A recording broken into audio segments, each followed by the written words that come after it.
Amen. Jana tulikuwa tunajifunza, wale ambao kuwepo, tunajifunza kwa kauli ambayo tunaifahamu kwamba watu husema I am nothing without God.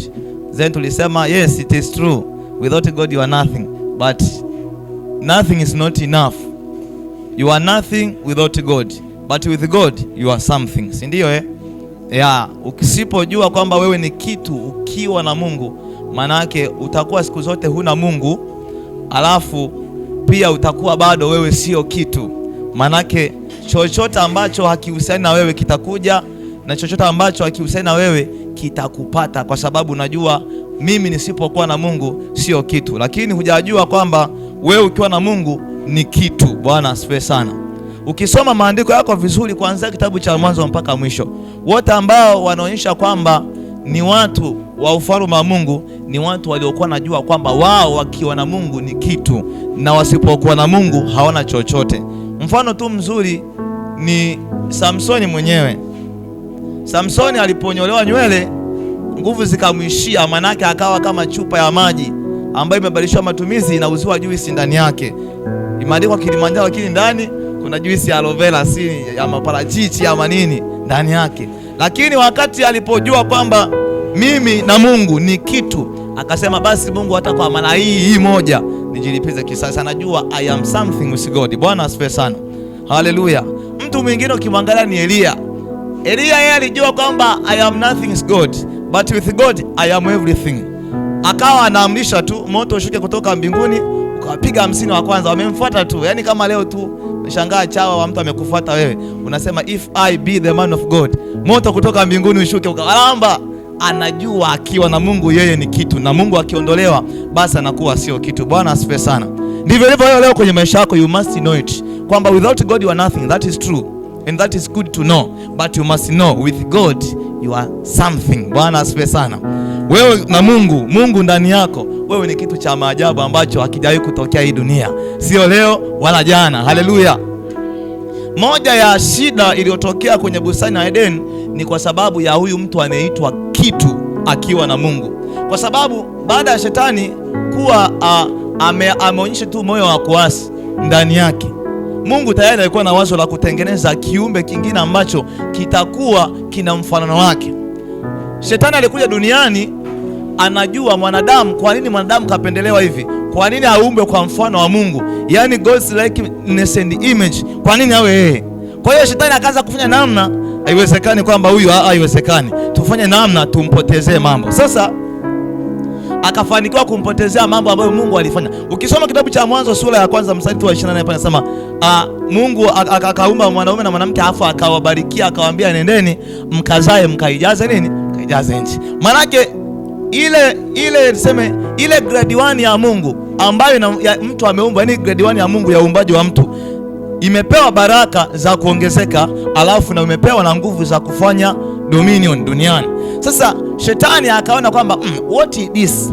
Huyu mbona sio kama mimi? Huyu mbona ni kiumbe cha ajabu ambacho Mungu amekipendelea sana. Akafanya namna yake aliyofanya, mambo yake na alivyoenda kila mmoja anafahamu. Lakini yaliendelea vile, lakini bado Mungu alikuwa na mpango, kwa sababu alikuwa amefanya kitu kwa ubora wake kabisa, amefanya kitu kwa uzuri wake. Akasema hiki hakiwezi kaenda ovyo ovyo. Ukumbuke tu picha linaanza kitabu cha Mwanzo, maandiko yanasema roho wa Mungu alikaa juu ya vilindi vya maji. Means kulikuwa kuna ulimwengu kabla ulimwengu huo. Alafu akasema baada hapo akasema iwe nuru. Which means kulikuwa kuna ulimwengu na watu waliokuwa wanaishi walipigwa maji wakafa. Ndio maana maandiko yanasema kwamba roho wa Mungu alikaa juu ya vilindi vya uso wa maji. Hiyo sio ile kipindi cha Nuhu. It was before. Hallelujah. Utajiuliza kwamba kuna hizo kwamba Mungu alipokuwa anaumba alikuwa wapi? What was the first thing God to create? Mungu aliumba kwanza nafasi. Ndio maana akasema iwepo hii, vikaja kwenye nafasi iliyokuwepo kabla ya kuumba dunia. Dunia haikuja kukaa pasipo na nafasi. Kwa hiyo nafasi ilitangulia.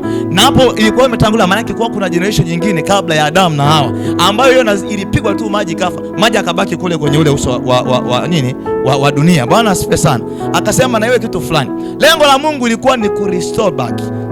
Alichosema akawabarikia, akawapa, akamwambia nendeni mkaijaze nchi.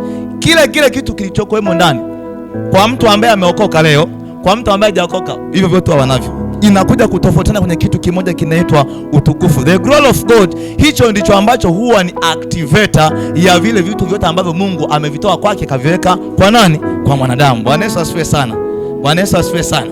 Sasa Mungu akafanya process za kurestore back ile nguvu ya utawala duniani, ile nguvu ya maongezeko duniani. Akafanya namna kwamba nafanyeje, kwa sababu hapa nimetumia gharama yangu na uwezo wangu wa kutengeneza kitu kinachonifanana mimi. Akasema haiki haiwezi kapita hivi. Akamtuma Yesu Kristo ambaye anafanana sehemu kubwa na asilimia kubwa na huyu mtu ambaye alikuwa amekwisha kuasi.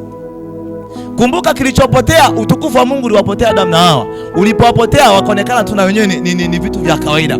Wakawa wanauana bila shida yote. Why? The glory of God left them. Utukufu wa Mungu ulipokuwa umeondoka, Mungu akaangalia namna gani tena kuja kurudisha, kwa sababu vitu vya kimungu ndani ya mtu, utukufu wa Mungu ni kama activator au ni kama atmosphere ambayo inavikipu kuwa active, viendelee kuwepo. Sasa alipokuwa amewapa baraka, amewapa na nguvu za dominion, utukufu wa Mungu alipotenda dhambi ukaondoka. Maana yake hakuna kitu tena cha kutrigger watu waishi kimungu duniani. Ndio maana akamleta nani? Yesu Kristo. Maandiko yanasema hivi, kitabu cha Yohana Mtakatifu, ya kwamba naye neno alifanyika mwili akaja akakaa kwetu tukaona utukufu wao. Kumbe the lost glory in the Eden ndio the glory that was restored back. Ndio sasa tukaona utukufu. Manake utukufu ule ambao ulikuwa umemfunika Adamu, ya kwamba akabarikiwa awe na dominion duniani, ndio utukufu kwa Kristo Yesu, kwamba wanadamu tena wawe restored back na ule utukufu uweze kuwa guide ya wao kuishi maisha ya kiungu. Haleluya. Kwa hiyo ndio maana sasa wewe ukiwa na Mungu hauitwi tena pimbi. Wewe ukiwa na Mungu unaitwa something ambacho hakielezeki, ambacho hakina jina la kibinadamu. You are more than a mortal man. You are more than immortal. Wewe ni zaidi ya kitu cha kawaida. Maanake ndani yako kuna Mungu, na vilivyopewa vitu vya Mungu toka Adam na Hawa ndio vinakuwa restored mtu akiwa ndani ya Kristo. Haleluya. Akaambiwa hivi Filipo kwenye kitabu cha Yohana wa kwanza sura ya 3. Kisoma kwanza sura ya 3 pale, utaona kwa anamwambia kwamba mtu asipozaliwa mara ya pili hawezi akaulisi ufalme nini wa mbinguni. Maana yake mtu lazima azaliwe kwa maji na kwa roho. Anaambiwa hivi, for you to experience the life in God, first of all the glory of God must be on you. How now can you receive the glory of God? First of all you must be baptized in the spirit and in water. Maana yake you must be born again. Why to be born again? Because without being born again, wewe hautaendelea kuishi maisha ya kiungu. Utakuwa na baraka ambazo zinatumikishwa kule na shetani. Utakuwa na uwezo wa kudominate ambao bado shetani kumshikilia. Kwa sababu gani? Hakuna utukufu wa Mungu unaothirika kwako wa kufanya activation na kulinda kila ambacho Mungu amekianzisha ndani ya maisha yako. Haleluya. So today tutaendelea na hiyo title tunasema kwamba I am something with God. Leo tutaangalia first encounter. Kichwa kinasema tu first encounter with Jesus. First encounter with Jesus. Kukutana na Yesu kwa mara ya kwanza. Tutaangalia na kitabu cha Matendo ya Mitume sura ile ya 9. Kwanza mstari wa kwanza hapo tutasoma mpaka mstari wa 20. Hizi ni habari za mtu mnemfahamu, anaitwa Sauli. Sauli alikuwa amepewa tenda ya kwenda kukamata watumishi wa Mungu akawapeleka magerezani huko. Amepewa barua, wakati huo hapo anaelekea Dameski. Amefika njiani akakutana na kitu kizito. Akashangaa kwa njiani mara mwanga. Ni mchana kweupe lakini anaona mwanga. Kwani mchana jamani hamnaga mwanga? Si upo, si ndio? Ni kawaida mchana kuwa na mwanga. Nasema mwanga ukaja ukamtokea kila pande, maana yake ulikuwa sio mwanga wa kawaida. Akaanguka chini pale. Akaambia, wewe Sauli, kwa nini unaniuzi? Unani wewe Bwana? Akajitambulisha Mungu pale. Aya, baada hapo kuja kuamka Sauli haoni tena. Macho yake yameshakuwa kama kipofu. Akaelekezwa aende sehemu fulani atakutana na mtumishi wa Mungu Anania kwa ajili yake. Aya, Anania akaambiwa, akaenda akakutana. Yeye ni kipofu. Anaambiwa kwamba huyu mtu sasa hivi ana siku ya 3 hali. Yaani amefunga siku ya kwanza siku 3 hali wala afanye chochote. Yupo pale ametulia. Alafu akaenda kwambia Anania amwambiaje, yule namfahamu. Taarifa zake nazifahamu. Yule kwanza sasa hivi hapo na barua kapewa kule na wakuu aje kamate watumishi, alafu anaambia eti mimi niende kwake. Sienda kukamata. Bwana Yesu asifiwe sana. So Anania akaambiwa hivi, hapana, kile ni chombo kiteule kwa ajili ya kazi yangu. Ona sama ajabu hayo. Kile ni chombo kiteule kwa ajili ya kazi yangu. Uende utamuelekeza. Akaenda pale akafika akamwombea na nini. Baada hapo akabatizwa. Baada ya kubatizwa akakaa siku sio nyingi, maandiko nasema akakaa pale mtaani. Baada hapo akaanza kupiga gombo. Bwana Yesu asifiwe sana. So tunajifunza first encounter with Jesus Christ. Sisi kama wana wa Mungu ambao wewe unafahamu ni mwana wa Mungu, kwamba mara ya kwanza unapokutana na Yesu huwa ni mambo gani yametokea, au ni vitu gani ambavyo huwa Mungu anakivifanya ndani yako, au ni namna gani ambavyo wewe unaanza kuwa katika ulimwengu wa roho na katika ulimwengu wa uhalisia. Bwana Yesu asifiwe sana. Tuangalia mambo matatu ambayo kwenye wakati wa kwanza wewe kukutana na Yesu Kristo, hayo mambo yalitokea hata kama ulikuwa hujui. Mambo matatu ambayo yalitokea wakati umekutana na Yesu mara kwanza. Maana yake the time umesema kwamba mimi leo namwamini Yesu kuwa Bwana na Mwokozi wa maisha yangu. Huyu jamaa alikuwa anaendelea na mambo yake. Maana yake alikuwa na shughuli zake za kila siku, kama ambavyo unafanya shughuli zako za kila siku za kusoma, za kufanya za kawaida kabisa. Kwake kwenda kukamata watumishi ndio shughuli zake za kawaida na ndio zinamtia morali. Tutaangalia mambo matatu ambayo wewe tu ulipomwamini Yesu Kristo tayari hayo mambo yalikuja kwako. Ila sasa changamoto hatujui nini kilitokea. Eza hujui au unafahamu au namna gani. Jambo la kwanza ambalo lilitokea for the first encounter with Jesus Christ ni wewe kuhamishwa kutoka ufalme wa giza na kuingizwa kwenye ufalme wa Mungu. Kuhamishwa kutoka kwenye ufalme wa giza na kuingizwa kwenye ufalme wa Mungu. Kitabu cha Wakolosai sura ya 3. Sura ya kwanza mstari wa 13.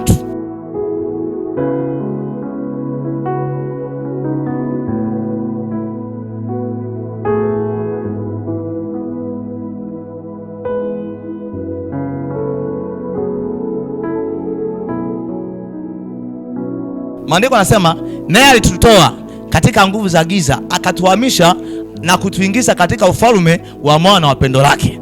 Wakolosai sura ya kwanza mstari wa 3. Manake for the first time mtu anasema mimi namwamini Yesu Kristo ni wakati ambapo Yesu Kristo haangalii wewe una nywele ndefu kiasi gani. Anaangalia moyo wako umemaanisha nini kusema kuanzia leo mimi nimeamua niwe chini yako. Anaangalia hicho kitu. So wakati ambapo mtu amesema mimi leo namwamini Yesu Kristo kuwa Bwana na Mwokozi wa maisha yangu, ni wakati ambapo Mungu anamchukua yule mtu, anamtoa kwenye ufalme aliokuepo. Sikiliza nikwambie kitu kimoja. Hakuna mtu duniani anaishi katikati. No, kuna mtu yuko kwenye ufalme wa nuru, mwingine yuko kwenye ufalme wa giza. Basi only two people can exist. Tofauti na hapo hayupo hivyo. Ni aidha moto au baridi. Kwa hiyo huyu ambaye hakuwa kwenye ufalme wa nuru alikuwa kwenye ufalme wa giza. Maandiko yanasema naye alitutoa katika nguvu za giza na akatuingiza kwenye ufalme wa mwana wa pendo lake. Maana yake nini? For the first time mtu akisema mimi leo namwamini Yesu Kristo kuwa Bwana na Mwokozi wa maisha yangu, maana yake yule mtu alikuwa kwenye ufalme wa giza, anachomolewa, anahamishwa anaingizwa kwenye ufalme wa Mungu. Maana yake from that moment huyu mtu anaanza kuonekana yeye without God is nothing, but with God is the son of God. Hallelujah.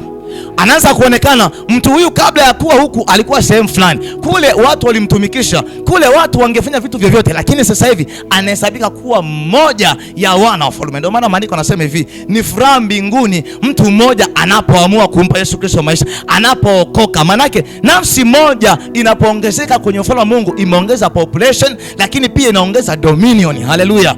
Manake watu wakiwa wawili ni tofauti na watu walio 10. Walio 10 wanaweza kufanya kukonka eneo kubwa kuliko wakiwa wawili. Manake tayari mtu akiingia ndani ya ufalme, Mungu hamligadi yule mtu tena kama mtu aliyepotea, kama mtu ambaye anashangaa. No, anamligadi from the moment kama mtoto wake ambaye anastahili haki zote za ufalme wa Mungu. Bwana asifiwe sana. Haleluya.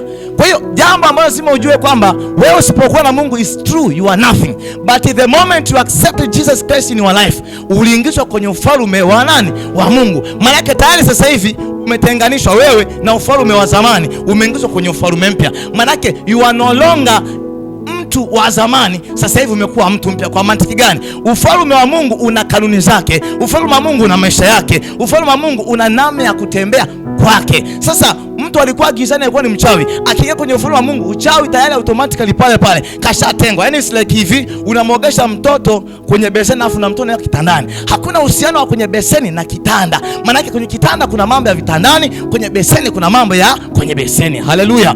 Maana yake wewe ulipoamua siku hiyo kumwamini Yesu Kristo, siku hiyo sio kesho yake ulipoanza maombi. No, the same time, instantly uliposema mimi kuanzia leo namwamini Yesu Kristo awe Bwana na Mwokozi wa maisha yangu, ni wakati ambapo wewe ulihamishwa kutoka kwenye ufalme wa giza uliokuwa mwanzo, unaingizwa kwenye ufalme wa nuru. Maana yake nini? Maana yake sasa hivi hakuna upatanisho tena. Wakorintho wa pili sura ya 6 mstari wa 14, kwamba kwani kuna patano gani kati ya nuru na giza, na kati ya haki na uasi? Manake tayari mtu akitolewa kwenye giza au ufalme wa shetani akiingizwa ufalme wa nuru, yule mtu tena hawi regarded kama victim wa ufalme wa giza. Bwana Yesu asifiwe sana.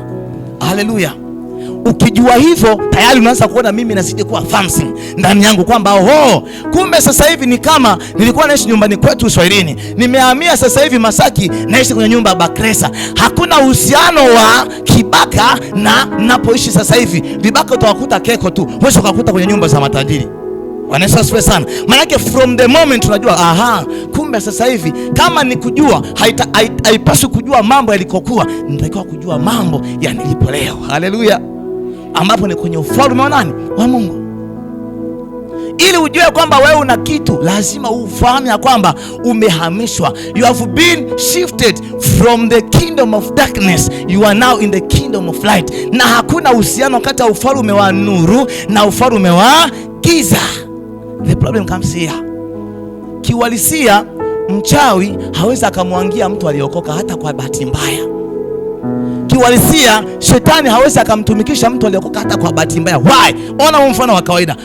Kwenye Biblia unaona mtu anaitwa maskini Lazaro na yule tajiri, si ndio? Alipokufa maskini, yule tajiri anaonekana kimwili, wala sio pepo yule. Yule hata sio pepo, hata sio mchawi.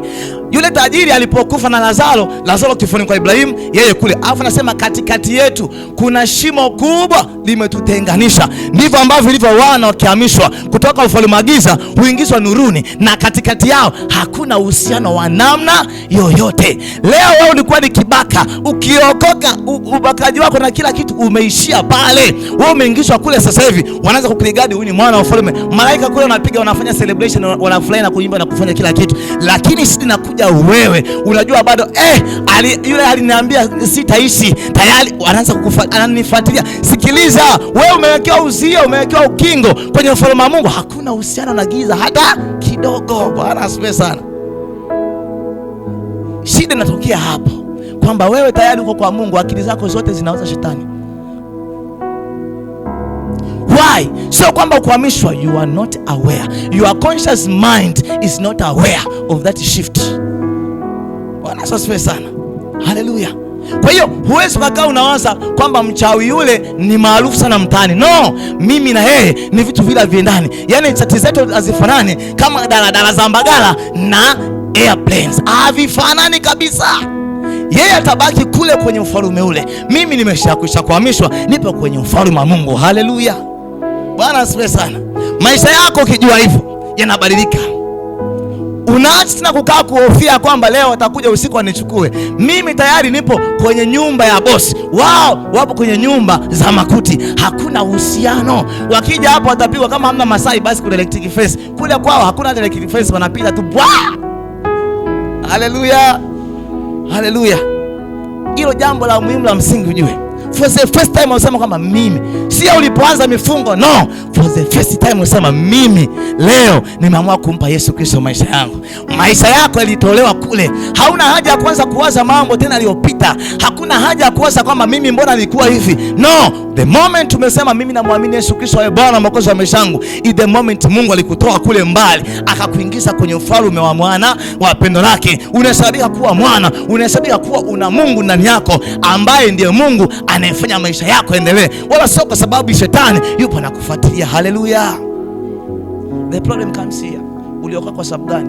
Mhubiri aliyekuwa anahubiri alibadilisha sauti, akaanza kunguruma, na alipoanza kunguruma akaanza kusema hivi, okoka, usipookoka moto wa jehanamu, na uona moto na kuchoma. I'm telling you, the good news is responsible to save people, not intimidations. Bwana Yesu asifiwe sana. Wewe uliokoka kwa sababu ya nini? Kuogopa moto. Sikiliza nikwambie, haya sawa. Uliokoka kwa sababu ya kuogopa moto, fine. Huko hatuwazi mambo ya moto. Moto upo na wahusu watu wa moto, not us. In the kingdom of God ni watu wanaojua kwamba sisi tunaishi leo, kesho tunaishi na tutaishi na Bwana milele yote. Lakini katika ufalme wa giza hawa lazima waambiwe moto utawachoma. Why? Wao wapo kwenye side ya moto na tumetenganishwa na shimo kubwa. Hakuna mtu atahama kwenda huku wala kutoka kuingia huku. Haleluya. Bwana asifiwe sana. You are something with God if you know kwamba ulihamishwa kutoka ufalme wa giza umeingizwa kwenye ufalme wa nuru. Bwana Yesu asifiwe sana. Haleluya. Hilo ni jambo la msingi ambalo lazima ujue. Kwamba the moment umempa Yesu Kristo maisha yako, ukasema kwamba mimi kwanza leo Bwana sina akili hata moja, mimi sina pumzi hata moja, akili yako, pumzi yako na kila kitu chako kiniongoze mimi, ndio siku ulichukuliwa ukaondolewa kule ukawekwa huko. Utasema wananifuatilia. Wanakufuatilia. Mtoto wa geti gani anafuatana na vibaka? Ana hofu gani sasa huyo? Ndio kama ambavyo wana wa Mungu wana hofu, wanafuatana na shetani. Hawajui wamehamishwa kutoka kwenye ufalme wa giza, alafu wameingizwa kwenye ufalme wa nini? Wa mwana wa pendo lake. Let me tell you one thing. The moment tulisema kama mimi Yesu wewe ndio Bwana mwokozi wa maisha yangu, tayari kwa utasikia tu waziri wa ulinzi, yes sir, apewe ulinzi, malaika katumwa, mlinzi wako huyo. Ila wewe sasa ambaye unaogopa mpaka kibaka anayeshika kiwembe, why? Haujajua ya kwamba umehamishwa. Maisha yako hayapo tena kule. Hakuna mtu atakutesa kama haupo kwenye uzio wake. Wanaoteswa ni walioko ndani ya uzio. Haleluya. Wewe ulihamishwa. Hakuna atakayekuja kuingia kwenye ufalme wa Baba kwa njia ya kuchomoa. Kini unapostiki kwenye ufalme wa Mungu, hakuna, yani hakuna mtu akuja kuingia kuvuka. Hiyo fikra akili mwako, alafu utaona kuna vitu sio vya kuvikemea.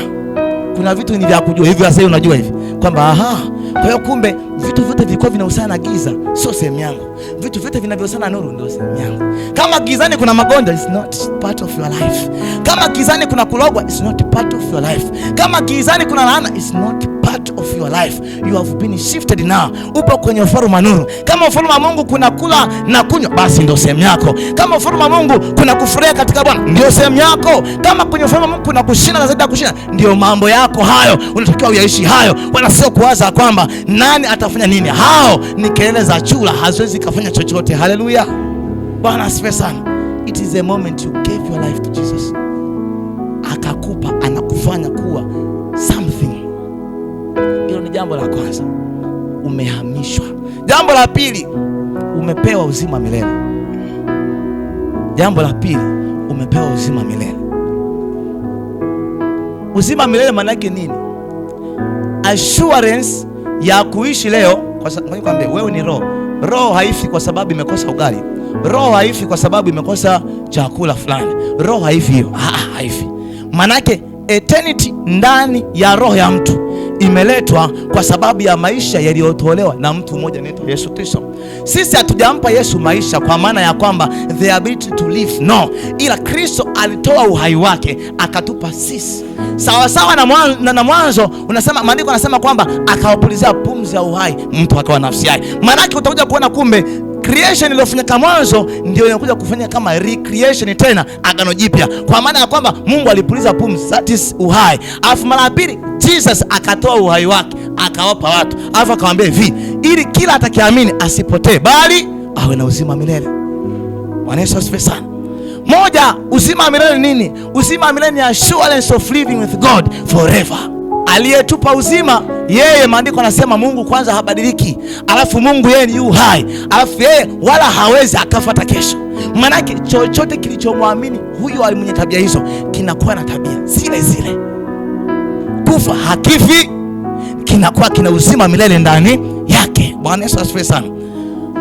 Uzima milele pili ni kukaa kujua, umeshahamishwa sasa hivi kwenye ufalme wa Mungu, ni kukaa kumjua Mungu. Hapo ndio kwenye changamoto. Yaani mtu anafikiri kwamba alipookoka ilikuwa ni tiketi ya kukaa hivi kusubiri. So unajua kuna wale mbwa waoga. Mbwa mwoga akija kwako, anafanya ukitulia hivi, unashangaa kamerudi kenyewe. Lakini akija kakutisha, ukaanza kutishika hivi, uweza kutishika, ndio kinaongeza is like devil. Akija anakutisha, anaangalia ujamaa vipi, au unashangaa mwamba amesimama, anasema wewe kelele zako hizi hamna lolote. Uzima wa milele ndani yako. Uzima wa milele maana yake ni kwamba una assurance ya kuishi kwenye roho yako bila kufa, lakini pia uzima wa milele hauishi kwenye roho, hata unaathiri maisha yako ya nini? Ya kimwili. Bwana Yesu asifiwe sana. Haleluya. Bwana asifiwe sana. Ukisoma kitabu cha Yohana sura ya 17 mstari wa 3. 17 mstari wa 3. Inasemaje pale? Na uzima wa milele ndio huu, wakujue na nani? Na Yesu Kristo uliyemfanyaje? Uliyemtuma. Maana yake kumbe kupokea uzima wa milele tumepokea tulipomwamini Yesu Kristo. That's one. Two, ili kuishi uzima wa milele maana yake ni nini? Lazima tuendelee kumjua Mungu aliyetupa ule uzima. Ndio tunakuwa tuna uwezo wa kuishi milele katika namna ya roho. Mwili ni udongo na maandiko amesema huu mavumbi, wewe na mavumbi utafanyaje? Utarudi. Kwa kuna siku moja mwili wako utauacha sana huko. Alafu wewe sasa unaendelea kula maisha na Kristo. Hafi mtu mpaka mwisho wa dunia. Bwana asifiwe sana. Sasa Misri inakuja wapi? Inakuja hapa. Maandiko yanasema kwa kitabu cha Warumi sura ya 6 mstari wa 4 kwamba tulizikwa pamoja na Kristo na tukafufuka pamoja naye. Hapo ndio kuna la. Wewe ulizikwa, nani ambaye alizikwa na Kristo? Hapo nyosha mkono.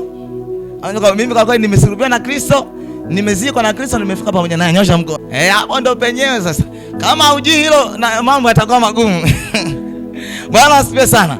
Tumesulubiwa pamoja na Kristo, tukafa pamoja naye, alafu tukafufuka. Hamna mtu alienda msalabani kupigwa hapa kati yenu. Aliyepigwa ni huyo mmoja, lakini yeye hakuwa. Kwa maandiko yanasema hivi, adhabu ya amani yetu ilikuwa juu yake, na kwa kupigwa kwake sisi tumefanyaje? Tumepona. Kwa hiyo kumbe aliyepigwa hakupigwa yeye, alipigwa kwa sababu sisi ndio tulimtakia apigwe. Tulisema hivi, mimi sio mwenye dhambi, chukua mizambi yangu yote. Akasema sawa tu, haina shida, leteni. Aya, akachukua yeye madhabu yote atakao apewe dunia nzima, akachukua yeye. Kwa hiyo kana alipopigwa pale kama ni adhabu, maana yake adhabu zote kabeba za kwetu, sisi tumebaki. Alipokufa ndo na sisi tumekufa, alipofufuka na sisi tumefufuka. Maana yake kama alishinda na sisi tumeshinda, kama hakushinda na sisi hatujashinda. Bwana Yesu asifiwe sana. Uzima wa milele maana yake ni nini? Kuwa na ile thibitisho la kwamba mimi ni mwana wa Mungu na mimi niko sawa na Mungu. Mungu hafi na mimi sitakufa. Bwana Yesu asifiwe sana. Haleluya. Soma kitabu cha Warumi sura ya 6 mstari wa 9. Maandiko yanasema tukijua kuwa Kristo akiisha kufufuka katika wafu hafi tena, wala mauti haimtawali tena. Bwana asifiwe sana. Bwana Yesu asifiwe sana. Maana yake kwa sababu sisi tumezaliwa na Kristo kwa njia ya kumwamini. Yeye alikufa mara moja, alafu maandiko yanasema akiisha kufa mara moja hafi tena. Sinaelewa hiyo kauli. Akiisha kufa mara moja hafi tena. Maana yake ni kwamba yeyote aliyepigwa pamoja na Kristo kupitia imani, aliyekufa naye kupitia imani, akazikwa naye kupitia imani, akafufuka naye kupitia imani, huyo hafi tena. Maana yake ndani yake kuna nini? Uzima wa milele. Bwana Yesu asifiwe sana. Bwana Yesu asifiwe sana. Moja ya impact ya kwamba mtu anajua na uzima wa milele ni kutokuyumbishwa na maisha ya ulimwengu, kwa maana ya kwamba kesho utakufa au ufi. Maisha yako blaza na dada, nikwambie wewe sio kama mchicha kwamba tu jua likiwaka siku 2 mfululizo mchicha unaanguka chini kesho umekufa. No, wewe maisha yako sio ya mbu kwamba mtu akikasika hata anakupiga kofi na kufa. No, wewe umenunuliwa kwa damu ya thamani. Kristo hafi mara 2, alikufa mara moja, wewe tayari uko huru. Bwana Yesu asifiwe sana. Mtu akisha kufa mara moja, huyo moja anakuwa ameondolewa kwenye sifa za kuwa mtu wa kawaida. Huyo hata ukimloga alogeki. Kashalogwa tayari, wameshamalizana naye, halogeki. Sasa manake being with Jesus, being with God, you become more like a ghost. Manake uzima wa milele ukiwa ndani yako wewe, manake tayari wewe hausumbuliwi, sio tu kiroho mpaka kimwili. Manake ni kwamba anaishi sasa hivi sio kwa sababu ana maisha yake, anaishi sasa kwa sababu ana maisha ya mtu mwingine anaitwa nani? Kristo ndani yake. Anasema kwamba nimesulubiwa pamoja na Kristo, lakini hai sio mimi tena naishi, bali ni Kristo yu hai ndani yangu. Maana mtu alipomwamini Yesu Kristo alipewa uzima wa Yesu Kristo. Ule uzima hautegemeani wewe umekula siku ngapi. Ule uzima hautegemeani wewe umejilinda namna gani. Ule uzima ni garanti kwa mtu yeyote amemwamini Yesu Kristo ya kwamba awe Bwana na Mwokozi wa maisha yake. Mtu aliyemwamini anapewa uzima ndani yake. Huo uzima ndio unamfanya mtu awe na confidence hata ya kuweza kujua kwamba mimi nikifa hata leo, kwa hiyo usinitishie kufa. Wewe unasema nikikasana kupiga bunduki nyumbani kwangu na bunduki, hata ukinipiga kwa nafikiri nenda pabaya, nenda bado ni pazuri. Haleluya. Bwana Yesu asifiwe sana. Kwa nini? Ndani yake kuna uzima ndani yake. Kumjua Mungu ndio uzima wa milele wenyewe. Sasa mtu akiokoka sio ili akae aonekane ni maarufu. Mtu akiokoka ni ili amjue Mungu, sio ili ndo aonekane kwamba ni mashuhuri wa kupingana na shetani. Alafu nikwambie kitu kimoja, moja ya basic activity ambayo inafanya kwenye ufalme wa Mungu sio kumpinga shetani, ni kujenga ufalme wa Mungu. Kwa nikwambie kitu kimoja, kwa mfano nyumbani kwenu mnajenga, alafu wewe unaanza kuwa busy na maneno ya majirani. Kwanza nyumba yenyewe wamekosea, ramani yenyewe sio yenyewe. Kwani wenyewe unajua ramani unaojenga wewe ni namna gani? Hujui. Alafu unaanza stop kujenga, unasema subiri kawashughulikie.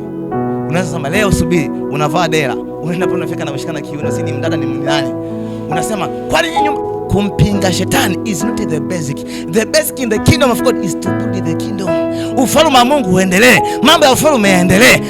Hasa mtu anapokaa amekaa kimkakati wa kusema mimi namsubiri shetani akija. Sikiliza, moja, huyo haelewi kama katengwa. Ndio maana anakaa anasubiria shetani, kwa sababu yeye shetani wako kwenye ulingo moja. But in reality mimi with devil sipo kwenye ulingo moja na yeye. Yeye yuko sehemu ya kwake na mimi niko sehemu ya kwake. Mimi niko nuruni, yeye gizani. Sasa wapi na wapi? Wao huja na shetani unakutana naye kwenye kuendelea kujenga ufalme, wala sio kwenye kumsubiri kwamba subiri nimsubiri. Katokea wapi shetani? Wewe utakuwa unafanya kazi ya kuzima moto kila siku, usiojua umetoka wapi. Bwana asifiwe sana. Utazima moto asubuhi, mchana umetoka mwingine. Alafu wewe baada ya kuendelea kazi zako za kujenga taifa, unaendelea kuzima moto, umetoka wapi hujui. Bwana asifiwe sana. Kazi ya ufalme wa Mungu kumjua Mungu. Kumjua Mungu kuna kufanya uzima wa milele uthibitike ndani yako. Sina sana uzima wa milele wa kujua wewe, kumjua Mungu. Uzima wa milele. Sasa inakuja changamoto kwamba wewe upo kwenye ufalme wa Mungu, lakini unavyoishi ni kama vile askari, kwamba amekaa lengo lake ni kuzuia mhalifu tu. No, hata askari anatakiwa ajenge taifa. Haleluya. Bwana asifiwe sana. Hawezi kukaa anazuia tu siku zote. Yeye akizuia, kama ni kuzuia, basi anafanya kazi kwenye kazi ya kujenga ufalme wa Mungu. Wala sio kwamba anazuia kwa sababu anaweza kuzuia. Bwana asifiwe sana. Haleluya. Uzima wa milele uko ndani yako. Mtu asikutisha kwa jambo lolote lile. Wewe you are more than the living ghost. No one can bewitch you. No one can curse you. Wewe tayari ni mwana wa Mungu. Hakuna mchawi atakuloga, ni uoga wako mwenyewe. Hakuna mtu atakulani, ni ujinga wako mwenyewe. Mungu ameshakwisha kukupa uzima wa milele ndani yako. Uzima wa milele ni kumjua Mungu. Unapomjua Mungu, maana yake unatengwa mbali na uovu, unatengwa mbali na kila aina ya vilivyokuwa vimenenewa kwamba mtu asiyemwamini atapitia haya. Haleluya. Kwani fikiria, Adamu aliambiwa kwamba utakula kwa jasho alipokuwa amekosea au kabla hajakosea? Alipokosea ndio zikafuatana na laana, si ndio? Which means laana it is only specific kwenye criteria ya hivyo kukosea. Sasa kwa mfano hujakosea wewe, laana zimetoka wapi? Laana haziendani na uzima wa milele ndani yako hata kidogo. Wanaologwa sio wewe. Hata usipo, yani sikiliza nikwambie, unajua kuna vitu vingine unafikiri mpaka ukafunge siku 7. No. Ukijua ya kwamba mimi tayari nipo ndani ya Kristo. Nipo ndani ya Kristo. Mimi na uzima wa milele. Mimi na uzima wa milele. Hakuna mtu atachezea maisha yako. Hayupo. Automatically themselves utashangaa unaanza kukaa tu pembeni. Mbona sielewi? Usinielewa. It need just understanding. Ujue na ufahamu kwamba it is true. 1 2 3 4. Hivyo tosha. Bwana wa Mungu, Bwana asifiwe sana. Haleluya. Kumjua Mungu ni kujua matakwa yake. Kumbe Mungu ana uwezo wa kuacha kondoo 99 akafuata huyu mmoja, tena ambaye amekimbia kwa akili zake mwenyewe. Sio kwamba kapotezwa. Yeye mko wako 100, yeye kasema sio. Kwa mfano mbuzi washangaa, wengine wako kule mbele, mwingine kaenda hivi, mwingine kaenda. Kaamua mwenyewe. Anasema naacha hawa 99 watulivu na kafuata kale kasumbufu. Wewe sasa kale kasumbufu unasema na mkamata njia yake wewe utelezi kwa jina. It's good but punguza kidogo. Bwana asifiwe sana. Haleluya. So you have eternal life in you. Una maisha ya uzima wa milele. Maandiko yanasema kitabu cha Kolosai 3 mstari nafikiri wa 3 pale. Inasema kwamba uhai wetu umefichwa ndani ya Kristo katika nani? Katika Mungu. Maana yake wewe sio unayejiishi tena. Jambo la 3 ambalo unalipokea, Roho Mtakatifu.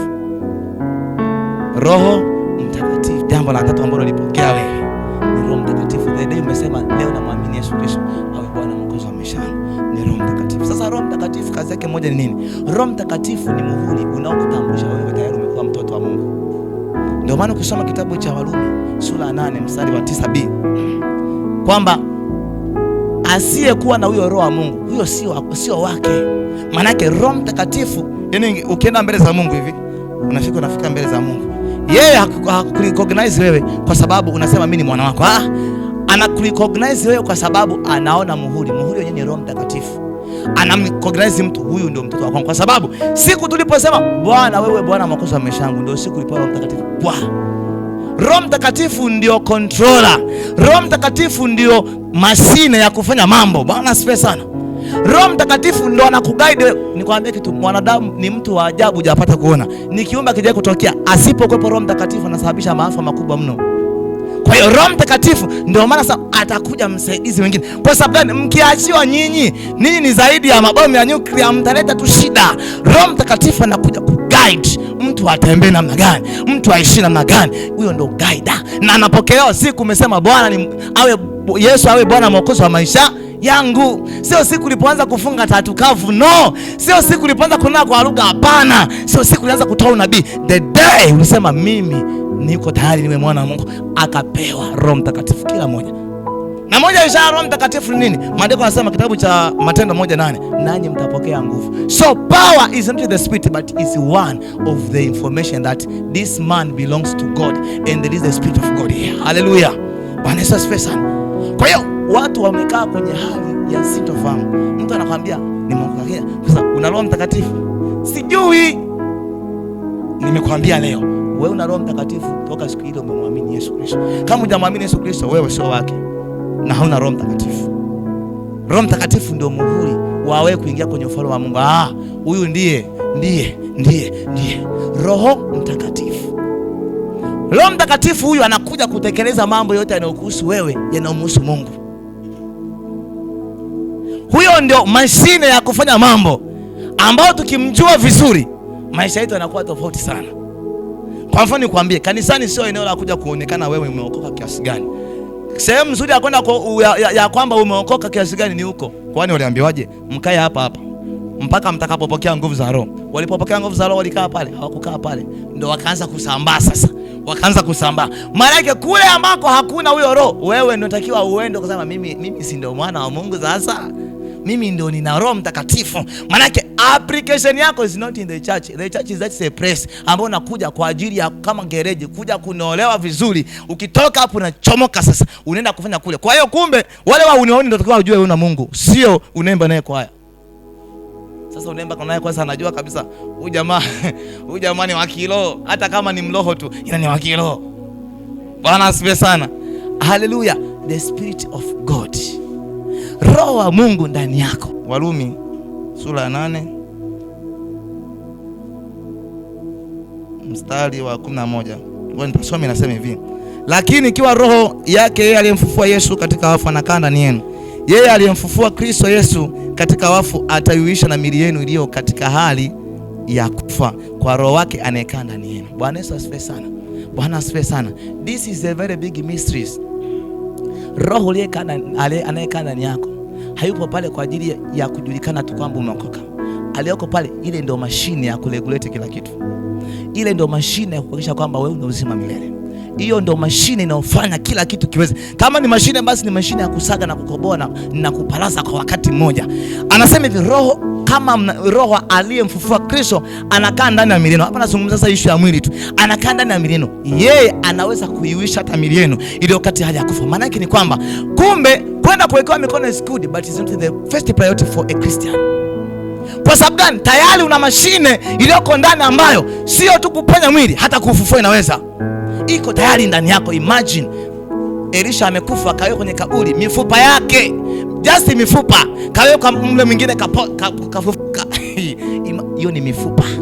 Bwana asifiwe sana. Je, wewe ambaye bado unaishi, una Roho Mtakatifu ndani yako wewe, huyo ndo anaweza akamanipulate kila kitu. Mkristo akishaokoka hakuna kitu kinaitwa pepo ndani ya maisha yake. Ukiokoka, hii sio swala la kwamba wewe unafunga tatukavu. Mtu akiokoka, the problem uliokoka siku naambiwa usipookoka unachoma moto.